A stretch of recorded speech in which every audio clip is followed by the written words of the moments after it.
It's the Rob from 106.1 Kiss FM. Super Mario today. Happy Halloween, everybody. Here with my tag team partner in podcasting. Welcome, Ramblin' Elvis Presley. Hunka burning Halloween. Hold on. Why are we getting we're getting a feedback here? Hold on a second. I told you we were feeding back. Yeah, you're right. Hold on. Did that stop for you now? No. Oh, you're here. Now you're not muted. Now it should stop. Is that better?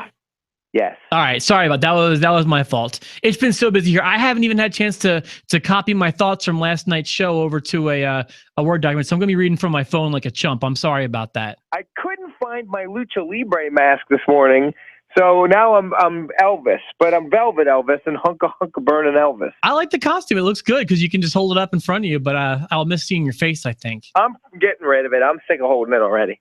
All right. So we haven't talked too much about the show off the air, and we're kind of going into this kind of blind. Like I said, what is that? Is that supposed to be a heart? That's like a circle. That's the Lock of Magnificence. Listen, absolutely. It's another B pay-per-view, so you picked up the lock. Congratulations. Man, there's nothing better than when like you get to the point of a pay-per-view when you know everything depends on Brian Kendrick. Right. You know what? You're right. And to your credit, happened as if you wrote it yourself.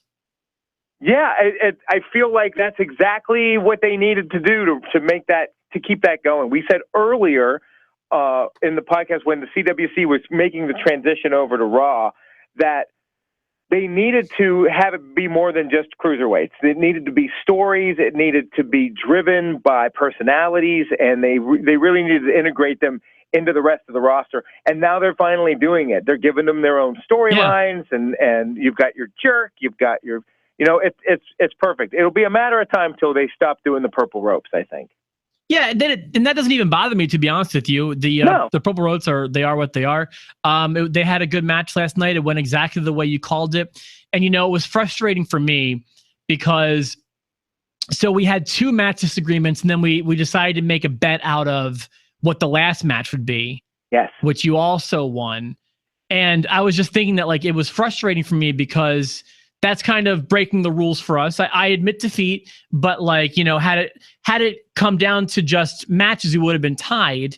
And then even if it was a tiebreaker, I would have lost again because technically TJ Perkins and Brian Kendrick went on after the Universal Championship match, which is also frustrating. So I really feel like had the show been booked properly, I could have won by argument's sake, but I didn't. I'm admitting defeats, but that just goes along. My whole problem with last night's show is the match order, the writing of the show. I've got a lot of problems with the show last night. My overall thoughts are very, very bad from the show last night. What did you think? Mine are very good. I feel like we're going to disagree a lot today. I disagreed right where you did. I felt like the Universal title should have been in the last match. However, when you look at how they ended the Universal Championship match and the way they ended the women's match, the women's match had a more satisfying ending as far as ending a pay-per-view goes. Just having Jericho sneak in and that was great. And the way they did the Owens-Rollins thing I thought was absolutely perfect. But it would have been an anticlimactic end to the pay-per-view, don't you think? But you can't write it like that. You can't. But they do. Well, I mean, there was a more exciting end to the cruiserweight match, but that doesn't mean that it should be last. Right. And my only real problem with the women was I'm an OCD when it comes to wrestling, and having a table in the ring that isn't broken, like that's really annoying to me. Like you can't finish the match until that table breaks. That table needed to break. All right, so let me. Which table are you referring to, Jared? I'm sorry. The last one. There were two botched table spots in the women's match. The one that wasn't supposed to break when she rolled Charlotte onto it, and you could tell that Sasha was going to jump through onto Sasha or onto Charlotte. That was going to be a big spot, but then Charlotte put her big body on it, and it broke anyways. Then the second one in the ring at the end, they had it propped up against the turnbuckle, and Charlotte kept throwing Sasha onto it, and Sasha would just roll off, and then she pinned her. And I was like, you got to put her through the table. You know why that happened, right? Why the table didn't break? Why? Because they're girls. They're smaller, lighter, and more fragile than guys. Where's Bubba Ray Dudley when you need him? Right. Like, I was just like, where's Devon? They'll get this done. They'll put somebody through the table. So let me share with you my first note. My first note's a lengthy one. I'm sorry I wrote this on my phone. I didn't have it transferred over, but I want to share just my thoughts going into the show. This was leading into the first match. Like, this is during the pre-shows when I was making this note. So I felt that this is probably the worst looking supercard going into it over about a year or so. With the likelihood of the girls main eventing the show, I wish they put together a better card. I resent the women main eventing. I have no problem with women main eventing if they are in the most anticipated match of the night. This, to me, is not that occasion. I don't like the 3 Hell in a Cells. I don't want the women in the cell at this time. Not that women should never be in a cell. The feud is just not there yet. Additionally, I feel like it's somewhat counterproductive to the hashtag Divas Revolution movement, is what it's all about. You could argue that by saying that the movement is all about the women can do whatever the men can do, but it's also about amazing in-ring performances, not the chance of, quote, seeing a woman bleed. And I just did not think, it's not because they're women, it's just this feud at this time is not interesting to me. I didn't want it in a cell, and I certainly did not want it main eventing. I would love to see women genuinely have the most anticipated feud of a night, the most compelling feud going into a pay-per-view. I would love to see that happen, but this was not the month, in my opinion, that it's there's been better examples of it throughout the past year. And I think they're on the way with Charlotte and Sasha. I mean, they keep good. I don't understand the booking of the title. Like, it keeps going back and forth between the two. I kind of like it. I liked the match enough. They brought it. I mean, you could tell those girls knew they were in the main event. If you have to find a positive, you could tell that they put everything they could on the line there. I mean, I get that, but I agree with you. It's not the most anticipated match of the night. It's not the Universal Championship, although it is a championship. And I think Rollins and Owens should have been the main event. But just because it wasn't shouldn't ruin the whole show for you. No, but the positioning of the rest of the show really did. The Universal Championship, the match I was most excited for, and the match that should have been the main event, went on at 8:15 our times, the 9:15 Eastern time. Not only that, it went on before the women's title, the cruiserweight title, and the tag team title. If one of those matches is more exciting that particular night, like, for example, SummerSlam in 92, when Bret Hart fought the British Bulldog for the Intercontinental title, that was probably more anticipated than the main event. That's even arguable, but it went on last because it was in England and stuff like that. So it went on last. It should be a very rare example where one match goes after the world title match. In this case, the Universal title match. The title match went on at 8:15, and the month before, the title match went first. On SmackDowns. 0 for 2 on this. Now, they're doing what we asked. They're changing things up. They're trying new things. They're breaking the mold, but they're breaking the mold in the wrong places. I mean, I totally agree with you. Although and this goes to the larger problem is that they had 3 Hell in a Cells. But if you just come to accept the fact that they're going to have 3 Hell in a Cells, they booked it the way they had to. They had to have 1 Hell in a Cell match each hour and separate them by 1 or 2 other matches. They couldn't just go back to back in the cells. Okay, but you could. Right, I know, I agree with that. But you had many matches separating the women's title match from the Universal title match. You had numerous matches. Yeah, one would have sufficed. And then you've got. I had a point. I don't remember what it was going to be, but I know. I'm pretty sure your point was going to be along the lines of like, well, they should have just had the Universal title last. Yeah, well, that would, you talk about that being an anticlimactic end. I don't know that just because Charlotte wins, Seth and Kevin had a better match in my opinion. The girls did a great job, but in my opinion, the match of the night was Rollins and Owens. And Jericho being the way they got Jericho in, I thought was super creative, because for a second I actually thought that Owens screwed up and sprayed the ref by accident. Like I kept believing all the nonsense. Like I believed that. I believed the EMTs for a minute until they couldn't get the neck brace on Sasha. I love that. Jerry last night was legit worried if Sasha got hurt, which to me was so funny because there should have been circus music accompanying the EMTs. All they needed was rubber noses and clown makeup, and they could have been. They couldn't even get her neck brace on.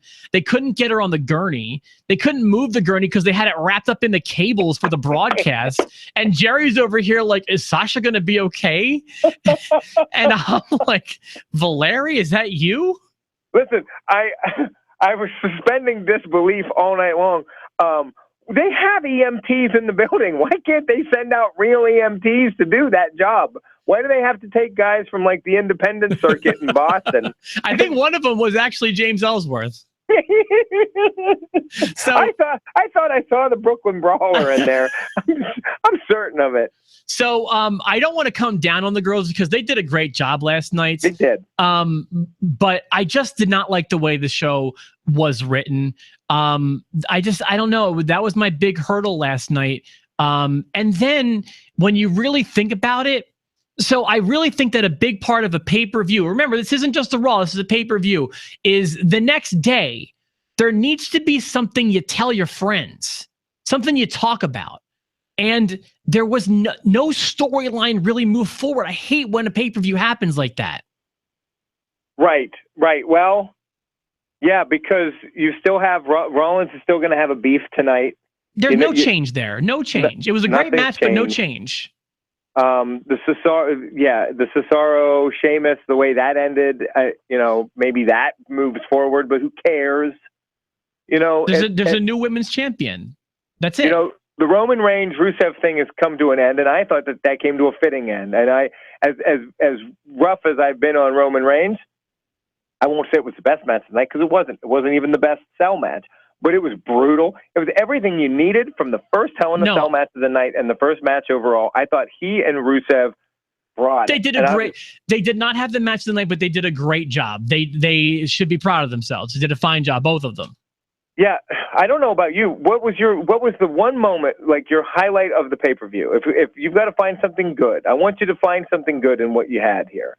Because for me, I think the one thing that I like the most, that the table spot with Owens, when Owens goes through the two tables, that was really cool. That was the best spot, and I think that was the best match of the night. Would you agree? Yeah, the match of the night to me was Owens and Rollins. We do agree. Let's see here. It was, let's see. Oh yeah. So Seth Rollins, it's the same spot actually. It was a whole chain of events that really happened surrounding that. There was Seth Rollins looked like he almost screwed up with that power bomb. Yeah. And before he put Kevin Owens through the tables. And then that was preceded, if I'm not mistaken, by an insane chain of super kick spots. Yes. And it was followed by a beautiful frog splash where it looked like he nearly hit the top of the cell. Right. So that whole string of events involving and surrounding the table spot, I thought was fantastic. There are, and I hate to keep going back and forth, and I know I hope it's not jumping around too much for people, but the frog splash thing, Kevin Owens does a great frog splash. Rollins, there are so many people that do really good frog splashes in the WWE right now. Can we stop trying to make Sasha Banks do it and get an Eddie chant going? Because her frog splash sucks.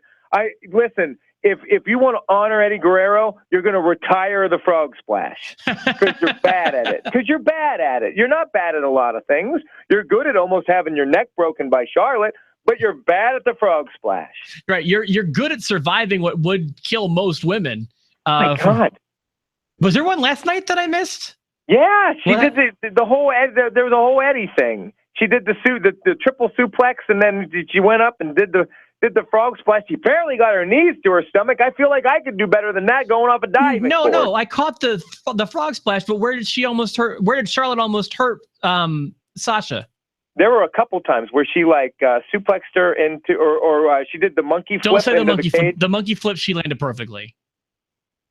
the monkey flip, it looked like she was landing on her neck, and it wasn't Charlotte's fault, but no, Charlotte didn't screw that up at all. And I kept watching the replay, and I'm like, honestly, that looked picture perfect to me. Okay, good. Then there was one other type flip into a turnbuckle that looked the same way. So if you think that's good, then I'm just gonna agree with you. Well, it all looks like it hurts. It all looks like it hurts to me. When you land in wrestling, the whole premise of a bump is you want as much of your body, for the most part, to land at once to spread your impact. Essentially, when she's landing on her head like that, you want your shoulders and your arms to kind of hit. And that's how she did it. Like, it wasn't all on her neck. It looked like two pros to me, to be honest with you. And not only that, it was perfect because the replays did look brutal.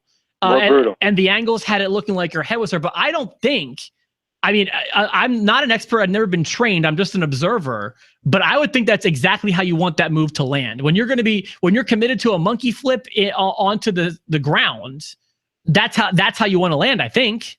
Okay. So unless I'm wrong, so feel free to correct me, anybody. An image I loved from that opening contest, by the way, the first match, as you mentioned, was great. I thought it had the potential to be match of the night going into it, but I can honestly say there was one, maybe two better matches. What did you think? Were there two better matches or one better match?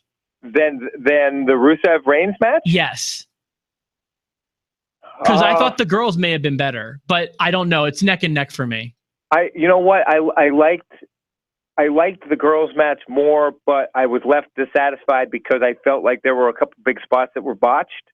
And I liked how it started more, but I'm going to go with, if we're ranking the Hell in a Cell matches and probably the matches of the night overall, it goes Owens, then the Rusev match, then the girls. But I thought they were all great. I did think they were all great. I really did. Like, I wasn't disappointed with any cell. They did what they could with 3 cell matches. They had to make them all different in a way. So Rusev and Roman Reigns, you could just tell that they all sat down together and they were like, you're going to have just a brutal, stiff match. And then Owens and Rollins are going to do their spots. They're going to do some brutal stuff, but it's a lot of storytelling. We're going to get the Jericho in here and we're going to have a great match. And they're going to do it. And then the women, I love that I was like, why isn't the cell down already? And then they gave me a good reason for it. So they could get outside, go through the tables, have the Hogan's Heroes come out with the EMT gurney. The people who told the best story last night were the girls, to be honest with you, because it started with that whole storyline thing, and that got a lot of time.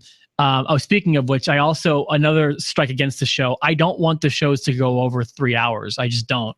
It annoys me when that happens. I don't know why. It just does. I know it's all the same. What do I care? But I don't know. I just feel like it's unprofessional to go over. I don't know what it is. Something about it bothers me. Well, buckle up, buddy, because Survivor Series is going to be a 4-hour deal. If you hype it up as 4 hours, it's one thing, but it will go over 4. It'll be like 4:15. I don't need that. I'd rather it be 3:45 than 4:15. Right. Anyway, strong image in the opening match, which is what I was trying to get at in the first place. They did a great job.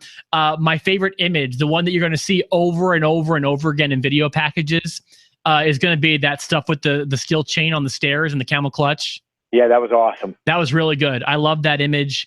They did a great job. For a bunch of guys to come down Roman Reigns, I'm always happy to admit when he has a great match, and he had a great match with Rusev again last night. They don't drop the ball very often when they're together, in my opinion. No, Rusev deserves all the credit in the world as well. I think they both had a really good program. I'm hoping that they find a good program for each of them going forward now. What makes you so convinced it's over? It just felt final. That felt like the final chapter. Okay. It was clean. It was clean, and it was about time. It's the same reason that before they announced any Hell in the Cell matches, I thought this is the match that needs to be the Cell, because this is the match. This is it. They've had so many brutal matches. This is the culmination of their feud. This is the last one. And I hope it is, because if they bring them out again together, if it's not to advance the story and have them go separate ways, then I'm just going to get bored. A subtle line of the night I give to Chris Jericho. May not have noticed it in the first place, but when he was cutting a promo in the back, he had a line where he was mentioning Dean Ambrose. and he just subtly threw in there who owes me $15,000. So for the people who watch Raw every week, they could really appreciate that, I feel like. Well, he destroyed his jacket, you know? That's what he deserved. Oh, is that what it was? Remember? I didn't even get it. You're right. It is the jacket. I thought it was the Geratron 5000. It was the jacket. He cut that jacket up. That was a $15,000 jacket. That's what I didn't even see. I didn't even pick it up. It was so subtle that even I didn't get it. And I called it the line of the night. What an idiot I am. Let's see. Okay. Oh, you know what? I have a criticism. Time for a grade, by the way. We're getting close to grading. Yeah. No, I'm ready to grade. But I want to hear your criticism. I have a small criticism of Enzo and Cass. And what was your take on their stuff last night? I mean, they get one of the biggest pops of the night. Sure. Their matches are wildly predictable. It's the same story. We'll come out, Enzo's going to do his thing. I didn't think the big Gal and Andy thing was very funny. They kind of dropped it there. But as far as the match goes, it's just Enzo gets beat up a bunch. Then Cass comes to save the day, and then Enzo either helps them win or loses. That's it. That's the story. I think that their match is less to talk about every night than their promo is. And so I'm going to use a term that Jerry will understand before our viewers will. And I think you're going to know where I'm going with this, but it's a radio term, a radio slogan I'm about to use. And the slogan is one thought per break. Oh, yeah. You've heard that before, right? Oh, my God. That's every air check I've ever had. Yeah. One thought. It's not one sentence. It's just you're either going to come out of you're going to come out of a song and you're going to talk about a contest that you're doing, or you're going to talk about a funny story, or you're going to maybe talk about trick-or-treating tonight, something like that. But you're not going to talk about the contest and then trick-or-treating and then the story. Right. That's too much. You're right. One thought per break is a common criticism for radio DJs like us. I think that Enzo and Kaz last night could have benefited from that. What I mean is we're talking about nicknames. We're talking about Nathan's hot dogs. We're talking about being in Boston. We're talking about the girls Enzo sleeps with. We're talking about Toy Story.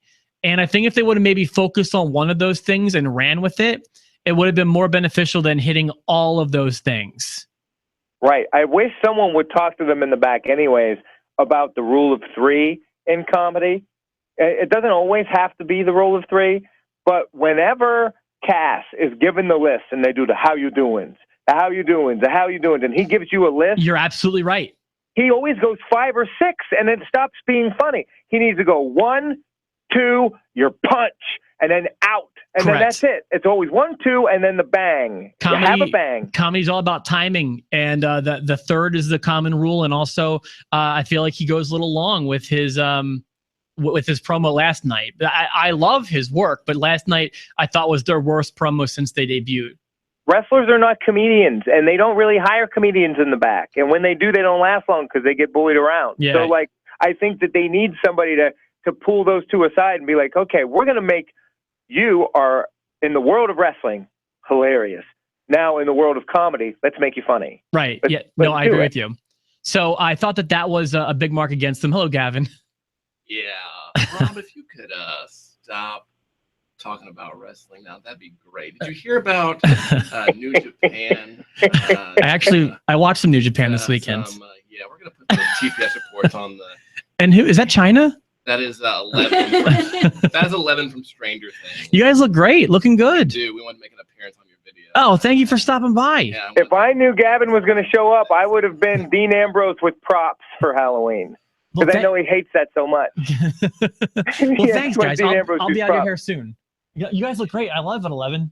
Awesome job, guys. Is she holding Eggos? She should be holding Eggos. Those are Eggos, right? Yes. That's amazing. And they smell delicious. All right. So, it sounds like we agree about the Enzo and Cass promo that happened. Scare you? I was like, what time is it? How long have we gone? Yeah, that's what I was worried about. I thought we went too long. We got like 5 more minutes, so we can probably bang this one out. So that was my criticism of Enzo and Cass last night. I didn't like that the main event, in my opinion, started at 8:15. 9:15 your time. It's too early for the main event to start, especially when it's preceding the cruiserweight title, it's preceding the tag title and the women's title. That's just wrong. My opinion, you put it in the wrong spot. Even if you're committed to doing the women last, you should have moved stuff around where it's before the other matches, in my opinion. I'm sorry, after the other matches. So are we ready to grade it? What else do I have? Hold on a second. Thought the fire extinguisher felt like a nice throwback to the Attitude Era where it used to be an every night thing. Loved it. I love that it's not every night. Just like a ref bump. I appreciate a ref bump now because it's not every night. And it was a creative way to get the gate open on the cage. Mm-hmm. Yeah, absolutely. That was good. Thought the match was too good for 8:15. I thought there's no way women could follow that match. I was right. You pretty much wrote the ending to the Cruiserweight title match. I mentioned that earlier. Good job. I feel like I could write for the WWE, but I'd never want to. I don't know how I've bemoaned about this a few times, but never with you yet because I haven't had an option to. Something happened at the beginning of the women's championship match I absolutely hate. Do you remember what it is? No, what happened? Oh my God, do I hate automobile entrances. Oh my, Sasha Banks has a car? That's crazy. Cool. She drove her car to the ring? Who cares? I hate automobile entrances. So you must have hated Austin. No, JBL, because it was every week. Alberto Del Rio. But what about if once in a while they come in on like a monster truck or a beer truck? Austin didn't bother me because it wasn't predictable. What about the Undertaker on a motorcycle? Hated it. Hated it. That was the whole Undertaker biker taker was the worst. Yeah. So you guess you want to grade now? Yeah, I want to grade, and I'm going to say this because I agree with a lot of the things that upset you about this pay-per-view, but at the heart of it, it's like what I always tell my children. I always say, okay, so try to find the good in it. Okay, you got what you got, and instead of seeing what you didn't get, try to see what the good in what you have here. I don't like where they put the main event. I didn't like that either. I didn't like the fact that we had 3 Hell in a Cell matches. I didn't like that one bit. I'm getting pissed that there's no Nia Jax. But other than those 3 things, there was good wrestling, good not great. The 3 Hell in a Cells that they gave us were all the 3 best matches of the night. Owens and Rollins always delivered. Jericho was money. Rusev and Roman Reigns, they were brutal and great. The Cruiserweight match, finally, a really compelling story and a unique storyline with Brian Kendrick. I really like that. The tag stuff was okay. It was a decent. It had good wrestling. I go crazy for Cells, and I'm giving it a B. I liked it. I didn't dislike it. A B. I'm giving it a B. What do you think? I think that it needs to be mentioned that we are kind of not watching the same show. And I'll tell you what I mean by that, because you're cutting a lot of fat when you watch these shows. You start late and you finish at the same time I do. So you trim out a solid hour and a half? No, it's at least an hour. I didn't cut as much as you last night. I didn't cut any. I watched 100% of the show. Okay, I skipped a little bit. You skipped at least an hour. I don't know about that. I didn't finish at the same time as you, did I? Yeah. I might have. Yeah, you did. I mean, you texted me about the women's championship match during the women's championship match. Right. And I was a little bit behind. Like I was like 30 minutes behind. So you trimmed out a solid hour of the show. I skipped Bayley Dana Brooke. And I skipped the New Day match. So let me tell you something. I watched that crap. Okay. So we're not watching the same show officially. You get what you get and you don't throw a fit is what I'm trying to say. And I watched the same show as you. I just, all I missed was the Enzo and Cass, some of the middle of that match, some of it. I missed the Bayley match and I missed, so you missed the 3 worst matches. I missed the New Day match. Yeah, and listen to what you're saying. You're watching a different show. I give it a B. Well, I would maybe give it a B too if that's what I saw. But I watched the whole show and it was a D+. Come on, a D+. A D+. I'm standing by it. Great matches. I watched the whole thing. We're not watching the same show. I think we are. I believe we are. You're watching a greatest hits album. I'm listening to the whole album. I back up if I go too far and I don't know the finish. I back up. I see the finishes. Great. I've got to put the kids to bed. I'm not saying you're making a bad judgment call. I'm just saying you're not watching the same show I'm watching. So the show I watch. Okay, so here's how we're going to grade it. Hell in a Cell without the Bailey match, the End Zone Cass match, and the New Day Championship match with Sheamus and Cesaro. That gets a B. Now, what about yours?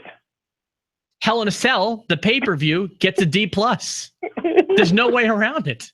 You're I watched such a ball breaker. You're so hard. I'm just being real with you. I mean, I hate that Raw is 3 hours. If I made it an hour and 45 minutes, I'd probably like it a lot more. You can cut it down. Yeah, but that wouldn't be an honest review. I haven't seen Golden Truth in a year. I watch Golden Truth.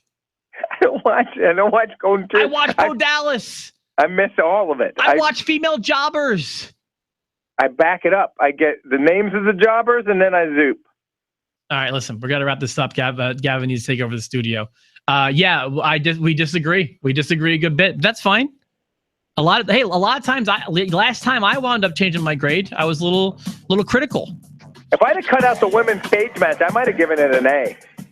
The women's cage match was beneficial to this show. It was just in the wrong place. It's all right. All right, but listen. Then the pay-per-view would have been 30 minutes long. Congratulations on retaining the Lock of Majesty. I'm looking forward to Survivor Series because that will probably be a victory for myself. And let me just sign off now. So for Super Mario and my tag team partner in podcasting, the wonderful Jerry Valeri, thank you for being a part of the show today. Happy Halloween. Have a great day, everybody. We'll be back tomorrow.